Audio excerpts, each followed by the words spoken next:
In this episode, I'm going to show you how I set up VS Code to work with PowerShell.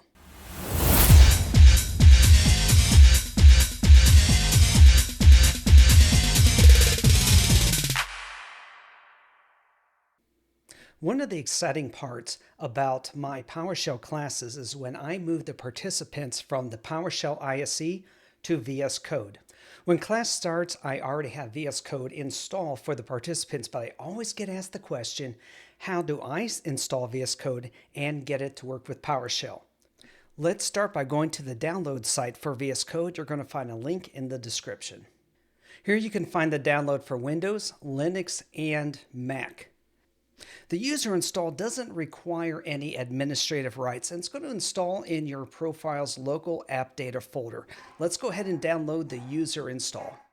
Once the file has downloaded, go ahead and open the file. I'm going to click OK and start the installation. I'm going to accept the license terms. Click Next. I'm going to leave it in the default installation directory for this demonstration. I'm going to put an item in the Start menu folder. And then I'm going to continue to take the defaults, clicking Next, and then Install. All right, this is going to take just a few minutes for the installation, so let's pause the video. All right, the installation finished. Let's go ahead and launch VS Code. With VS Code installed, integrating with PowerShell is really easy. We're going to go over here to the left-hand column and click on the extensions. And then just simply type in PowerShell. I'm going to take the first PowerShell extension from Microsoft and I'm going to click Install. That's it. PowerShell is installed in VS Code and you're ready to write your first script. Let's set that up. I'm going to close my extensions and close this tab that has information about the PowerShell extension.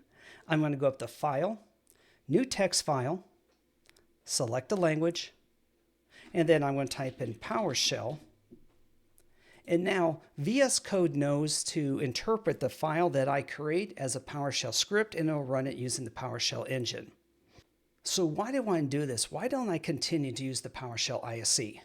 Well, in short, there's not going to be a PowerShell ISE for PowerShell 7. So a couple of years ago, when I was delivering a workshop at PowerShell Conference Asia, I had a chance to sit down with the PowerShell team the day before the conference. And I said, okay, after your keynote speech, this is going to be the first question you're going to get. And I asked them, is there going to be an ISE for PowerShell 7? I got this incredible repulsed look across their faces.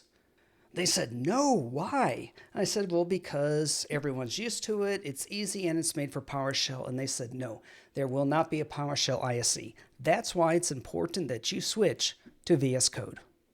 Thank you for watching, everybody. In some future episodes, I'll share with you my personal configuration in VS Code. Make sure you hit the subscribe button, give this video a thumbs up, and leave me a comment of any questions you want me to tackle. Take care.